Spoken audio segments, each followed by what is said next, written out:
appreciate you being here. Will, I was watching your fight recently again, the last one. How did it not get stopped in the third round, man? I don't know, man. Like in fairness, though, I can honestly, I can't blame the referee for not. Well, there was a point that looked like it really should have been stopped, but in Yes. fairness, Carlos came back. Like he swung and he like to me, he was never back in the fight with a real chance of winning it. But as a referee, he probably showed enough to say, "Hey, I'm still trying at least." And I couldn't put him away, but like from a damage point of view, fuck, he was like, man, I'm the one throwing them shots, and they were not light shots. I was landing like, and there was big impacts again and again and again. And fair play, he has some chin. He was able to take them. So well But done man, on his like part. if your buddy was at the bar looking like that, we would be like, dude, get him in a bed. He's out. Yeah, yeah, he looks drunk, like Yeah.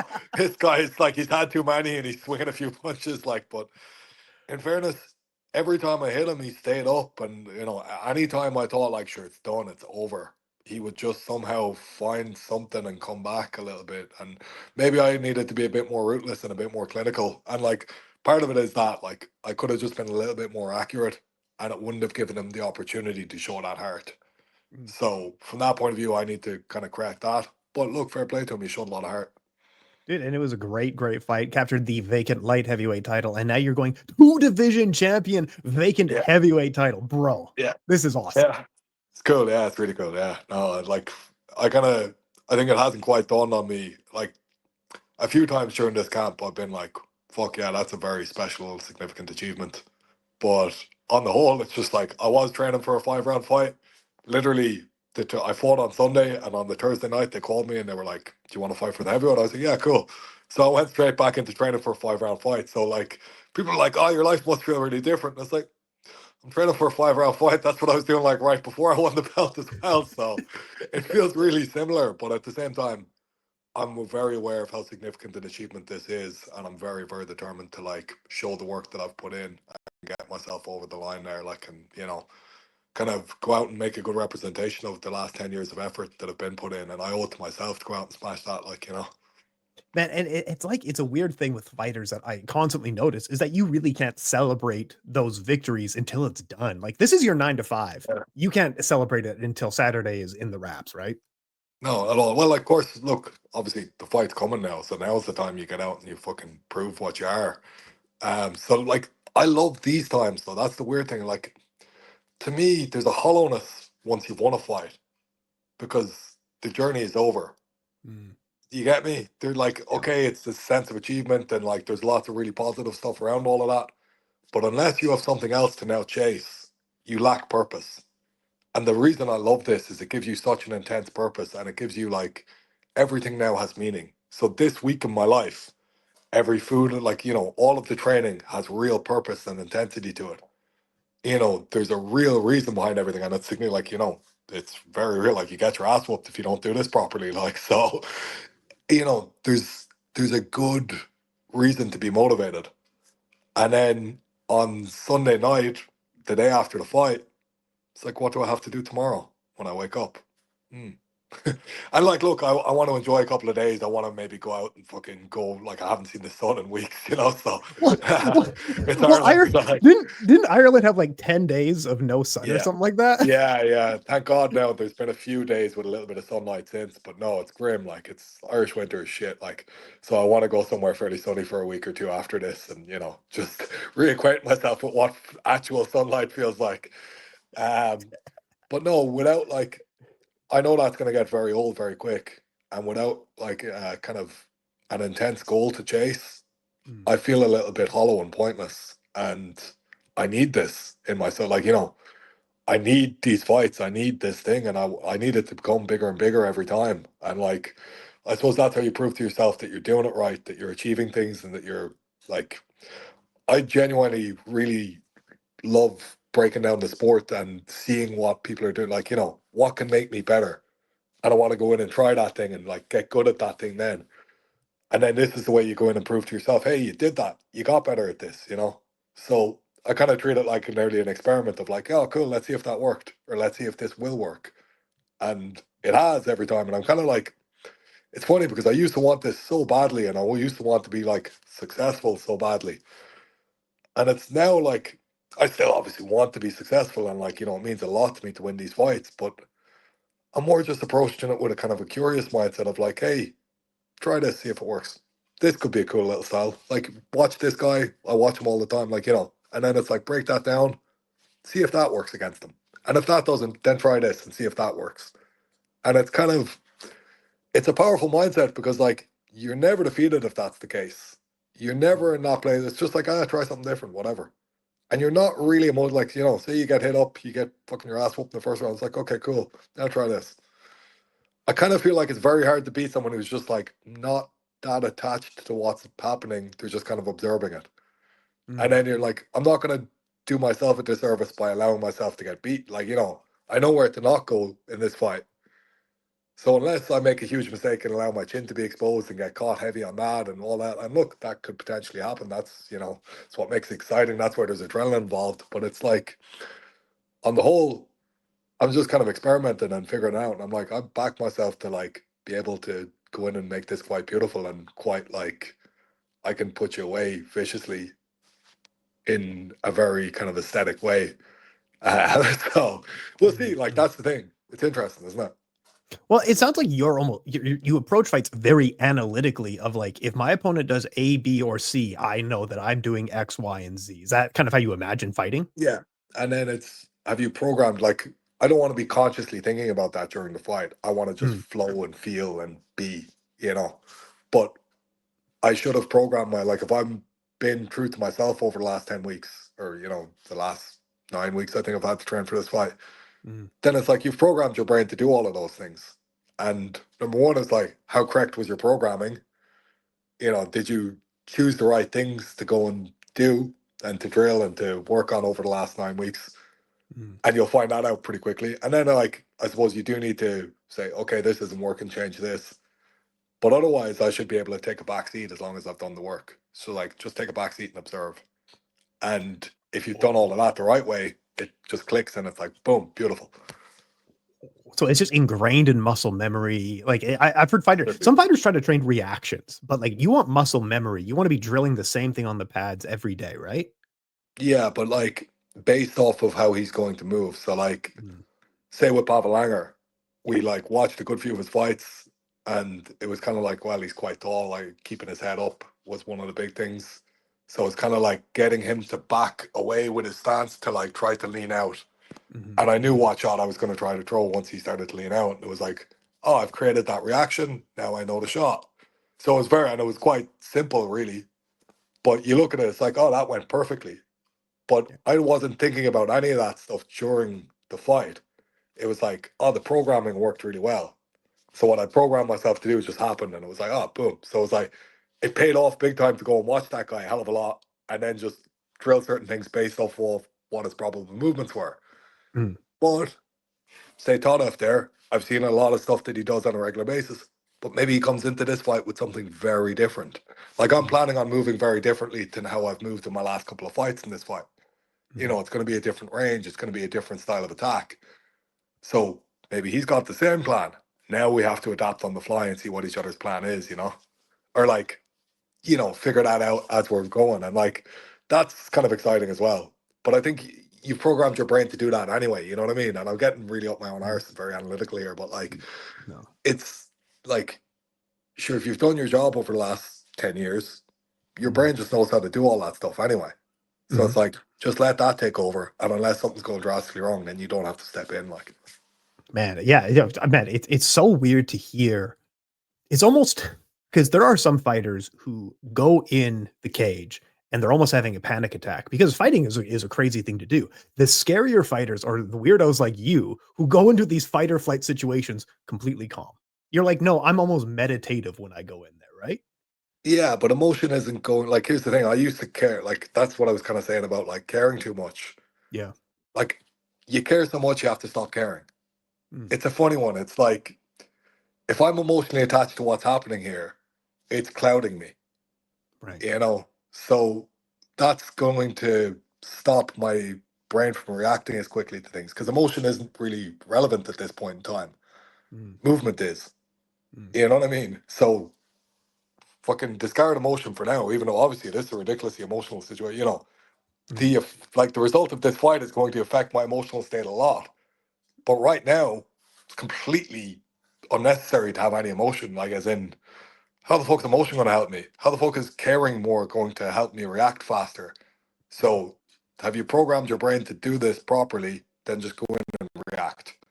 And obviously, in between rounds, when you have a second or two and you're kind of like, all right, you got to dig deep, or like, say you're physically tired, and all of that shit, it's kind of like, it's a sign you haven't done your job properly. Like, like, Mhm. if you need to dig that deep, you fuck something up somewhere, So, but look, maybe you have, and it's time to dig deep. And I kind of think I'm the type of guy, like, I'm gonna fucking dig deep. That's kind of why we're involved in any of this shit in the first place, because you have that ability, I suppose, and you back yourself to go through hard shit and get there. But Mhm. it's kind of like, nah, actually, like anytime I hear guys talking about toughness, I'm like, that's such a shit mentality, because tough is your absolute last option. Look at every fucking amazing fighter you've ever seen. You wouldn't describe any of them as tough, because they Mhm. don't need to Mhm. be, because tough doesn't come into it. When you're good enough, you don't need to be tough. Like, Mhm. Mhm. The fighters who are getting into wars, as much as we appreciate it as viewers, they have shorter careers than the people who are defensively sound or well prepared, right? and even if a guy like can go in and demonstrate, really effective technique. This is the thing. We talk Mhm. about guys who are really elusive and they don't get hit much. And it's like, okay, but you also need to do damage to your opponent. Mm. So it's like, can you be effective at what you're doing without getting hurt? If Mm. you can, well, that's really high level martial arts. That's something really beautiful. But it's like, can you obliterate the guy without getting hurt? Mm. That's the ultimate end goal. That's the demonstration of like really, and even like that's true grappling, that's true whatever, like whatever means you can do that under the rule set, that's an extremely effective, you know, style of martial art that you've just displayed. So like it's those guys that I'm like, whoa, I want to be able to emulate that. And like it's not just not getting hit, it's about destroying the guy and not getting hit. You know? Um yeah.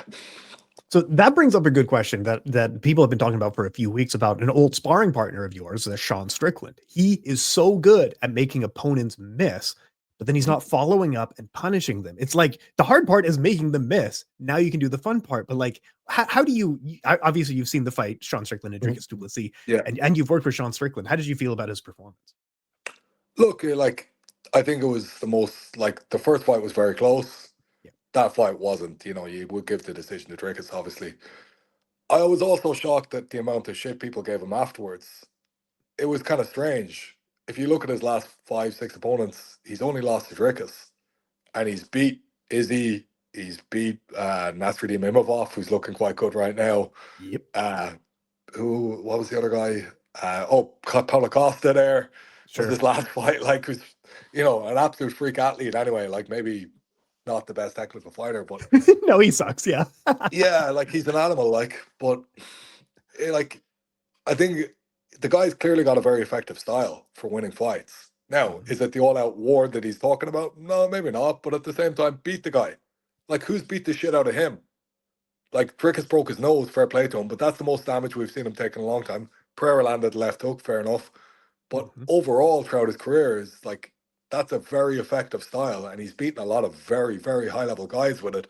Also, while not being some freak athlete or the like, so Mhm. it's like you got to take your hat off to that. But the thing I would say is like, are there more opportunities for him to counter? Possibly at times. And it kind of seemed with that fight especially, it was like he was always kind of warming his way into the fight. And it's like, no, no, it's happening now, man. It's three Mhm. rounds in. You've got to kind of go for this a little bit more. And I think that was sort of the disappointing thing because he had his nose obviously broken pretty badly in the Mhm. fourth. Was the fourth round that happened? Yeah. Something like that. So Yeah. Third or fourth, I want to say. I can't quite remember. yeah, but like it kind of seemed like that was the period of time where he needed to kind of step it up a gear and just really fucking go for it. Mhm. It's a fairly like you can't shit on it too much considering how much it's done for him, that style, Mhm. you know. Mhm. And considering that he's a guy that when you take him into the PI or whatever, I'd say his stats aren't that high at all. And yet he can whoop guys who are much better athletes than him. Yeah. So I don't know, like the guy has been a champion. The guy has the potential to come and be a champion again. He's beaten a lot of very, very high level fighters. The only guy he's lost to is Dricus. And the first fight, I probably would have given him to him. And I'm trying my best to not be biased there. I've gone and watched that fight a bunch of times, and you would say it was probably 2-all going into the fifth. And I think Mhm. he definitely won the fifth round. So, like, is it that bad? People are talking about his career like, oh, it's gone to shit. Oh, he's promising violence. He's not delivering. He's genuinely beating the fuck out of a lot of very, very good fighters. I think people are kind of catastrophizing something here it's not Mhm. that broken. He lost one fight. Okay. You know, I'm like, let's see him in his next fight. And if he looks really shitty again, okay, now it's time to have a chat. Or now it's time to like reevaluate the style. Maybe you've got to try something a bit different. Maybe you've got to start integrating more takedowns into your game. That type of thing.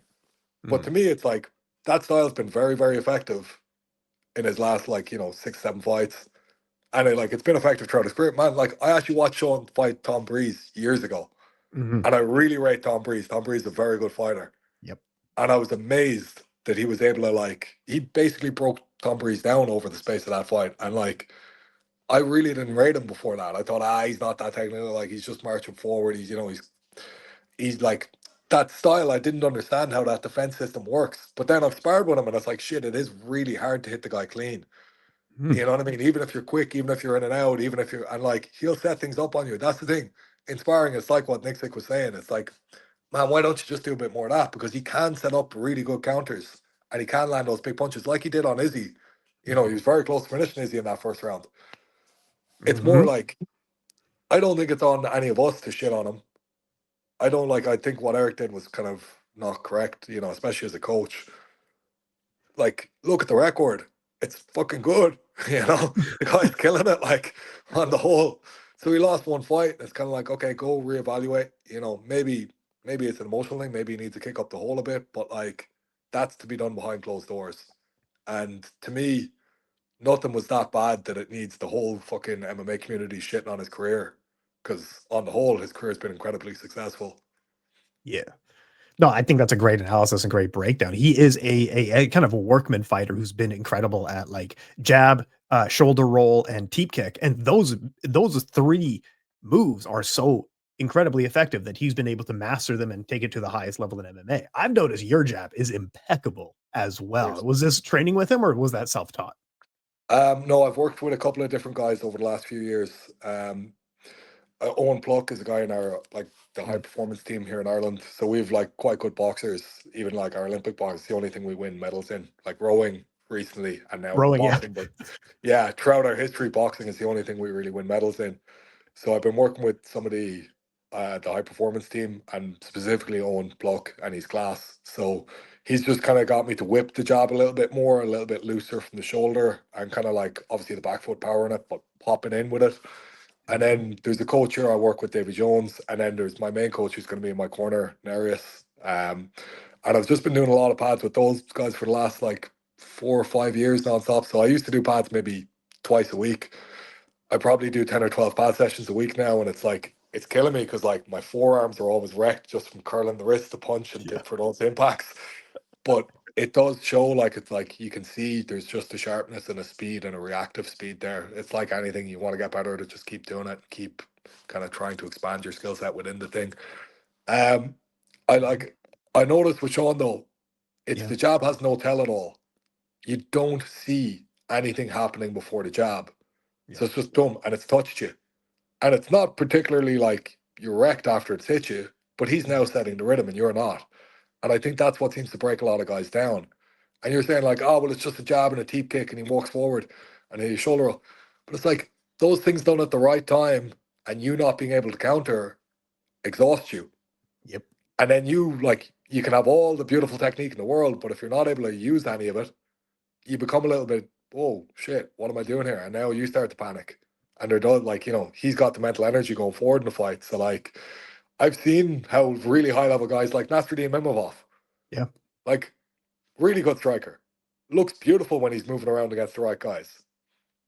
Look pretty shit against Sean, you know. like so the guy he's saying it's a jab in the teeth, but there's a lot to it, as in he's able to Mhm. break down really high level fighters and people aren't giving him credit for that. Oh yeah, no, absolutely. Okay, well, I wanted to ask you, moving up to the heavyweight frame, how is the hashtag Spud Life diet feeding into the heavyweight frame, bro? It's been good. Even look, it's fight week, and I've just had a big meal, a big plate of spuds actually. But it's been great. Like it's like I haven't really tried to put on too much weight for this. So I walk around at about 105 kilos normally, which is about Mm, 230 pounds. yeah. And I've gone up to about 235. So I put on about 2 kilos, really nothing significant. And like a lot of that is probably just from like being a bit casual about like I can have an extra snack at the evening if I want to or whatever.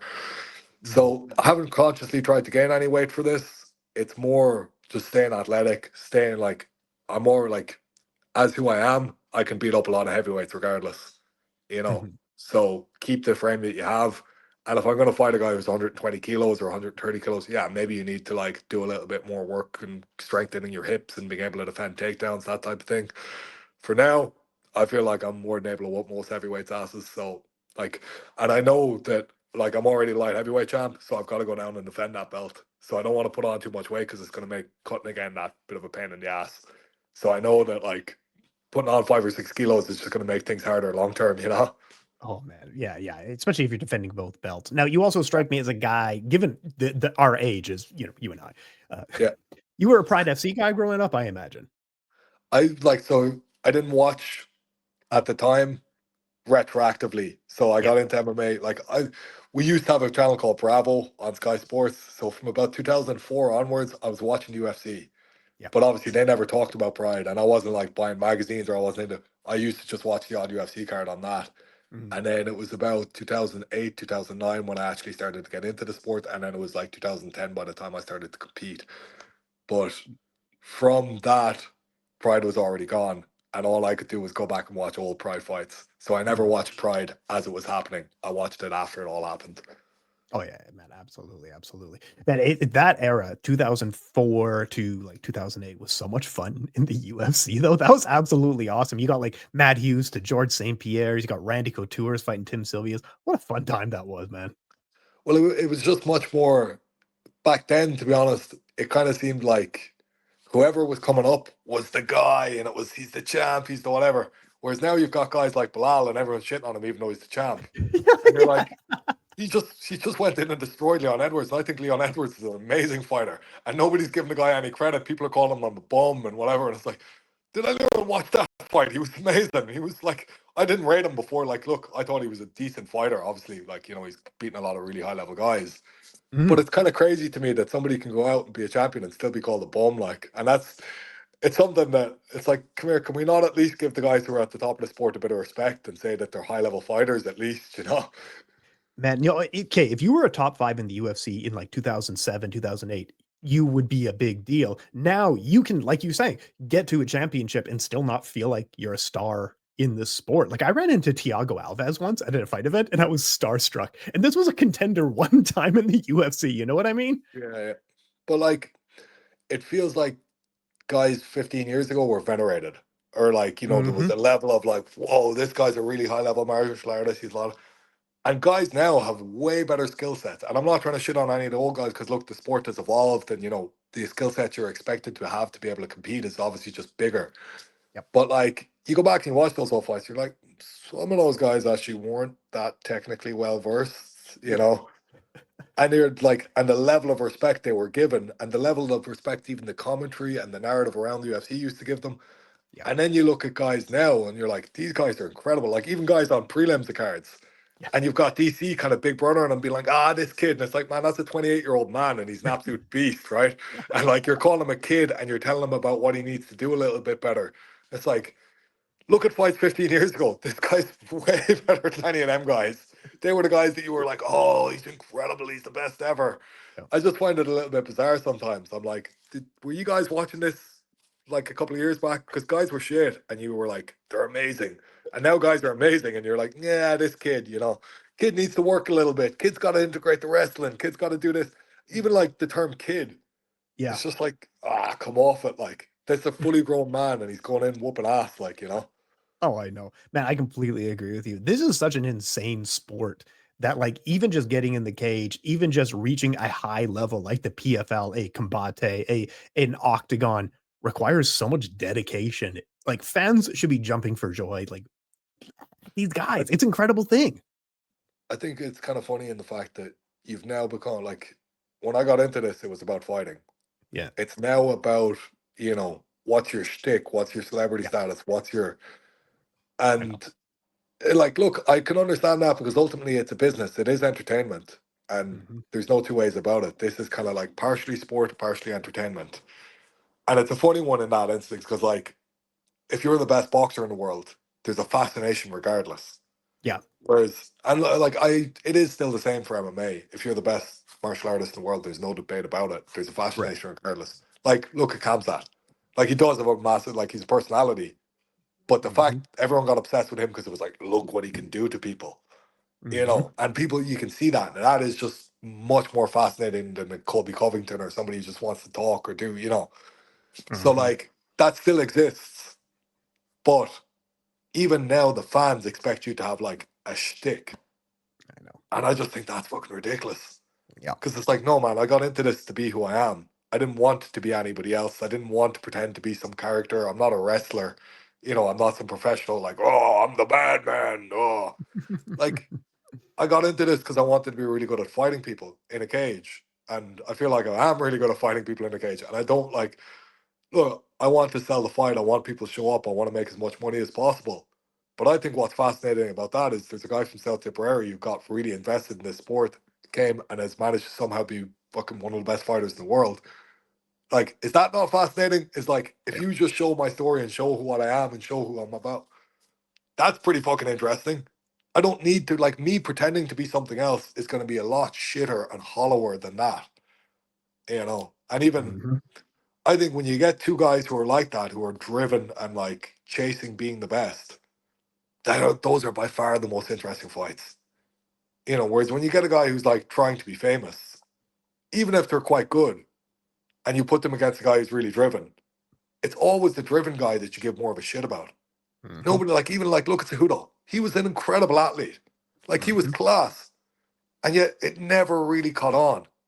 And everyone's like, Mhm. oh, that's because he's small. Whatever. I don't think it is because he's small, because there's loads of guys in that division that I'm like, whoa, they're class fighters, whatever, and they have a bit of character and they have a bit of.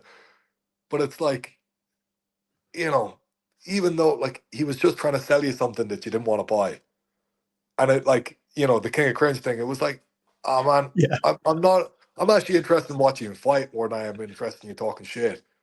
And I know. like, I think if you just shut the fuck up and we're like, hey, I'm a double Olympic champion, and now I'm a double weight, like, or now I'm a two-weight champion in the UFC. It's like, that's pretty incredible. If that guy had just kept his head down and said fuck all, I think he would have been a lot more popular. Well, I mean, look at the major UFC fights that we had just in the last like half year or whatever. We had Max Holloway and Ilya Taporia. No trash talk, like Yeah, awesome fight, and all of us were hyped for it. And then we also had Kilo Roundtree and Alex yeah, Pereira. yeah, yeah. Like, man, we just love it. There's genuine. I think there's something about a genuine personality that really comes across to fans. Like doing a bit, we all see right through it. I think. It's just, it resonates when there's a real thing behind it. Like, Yeah. look at Pear, look at the story, look at all of that, and like, you can't but go like, whoa, what a fucking guy. Like, you Yeah. know. And like, even looking how calm he is when Kirill starts to land on him, it's just like, yeah, okay, bump bump, yeah, okay, bump bump, Yeah. yeah, fine. And even like the character he showed to come back from the Izzy knockout and just not care and move up a division and smash it and that. And now it's like, wow, he's been incredible. Like, real character resonates a lot more. Like, he's Yeah. probably one of the biggest stars in the UFC right now. The guy barely speaks English. He Yeah. doesn't have a shtick. He doesn't have any of that shit. Okay, he wears some Amazon clothes, but like, he sees that as part of who he is. I don't think he's selling that to anybody. Mhm. And I feel like if he was trying to sell something to somebody, he'd be nowhere near as respected. It wouldn't be as cool. It's like Chimaev. It never really felt like he was trying to sell you something. The whole Smash thing, it seemed a little bit immature at times, but it's like, this is just who this guy actually is. Yeah. It's a very real version of what he is now. You can criticize aspects of it, but you're like, ultimately, you have to respect the fact that he's class at it. He's a damn good fighter. Like, a lot of guys were betting on Whitaker before the last one, and I was like, nah, I think Jabiv's just gonna fucking smash him, man. you know. He is that hype. Okay, but last question. But I got through like two questions here in 30 minutes. Sure. But all right. Sorry. So we are going to be in Stuttgart. I got some guys coming up. We got some Yeah, people coming from out of town coming in. We're going to have a whole Edinburgh crew there. You're going to have the entire sure. Ireland crew there. Where are we Oh, doing the after party? What's going on, man?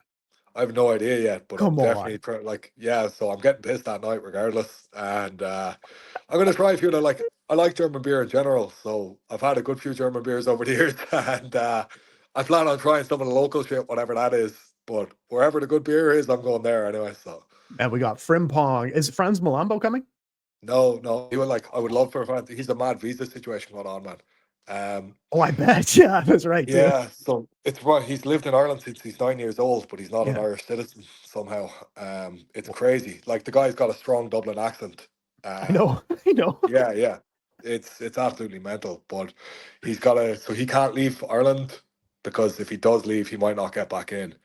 Um, yeah, it's insane. So even like part of the reason he was in the European tournament last year is that he couldn't travel to go to it. So he was the finalist the year before, Yeah. and then his residency permit ran out, and he was.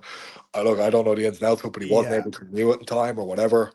Oh, And now he's not really able to leave the country, and it's gone so long that it's going to be a whole rigmarole for him to get it back. So madness, we'll madness. get him on But the no, FaceTime when we're out drinking, eh? yeah. No, I'd like sure. I see him a good bit still. Like thank God, but like he's not even fully training anymore. It's a real pity that whole thing. That breaks my heart. All right, but we Yeah. are fighting it this Saturday, Oktagon 68, heavyweight title. Last word So, goes to you, man. Talk us on out of here, bro. so look, like obviously, chance to become double champ is pretty incredible. I'm really excited about headlining an event, and especially a sold out event in Germany. It's class. I think there's huge potential in that German market. I'm ridiculously excited to go out and just put on a massive show and like show the level of martial artist that I've worked to be. And yeah, I just genuinely can't wait to show the level I'm at again. And like I think I've done a decent job of that over the last year, but there have been slight improvements made, nothing drastic, but like I'm just going to change the style a little bit. And I think it's going to be very exciting. That's like a genuinely like just look. You'll if you don't tune in and see it, you'll see the clip afterwards, and you'll see this guy's not full of shit. He means what he says, you know. Fucking pump. Let's fucking go, bro. Thanks for your time, man. Cheers.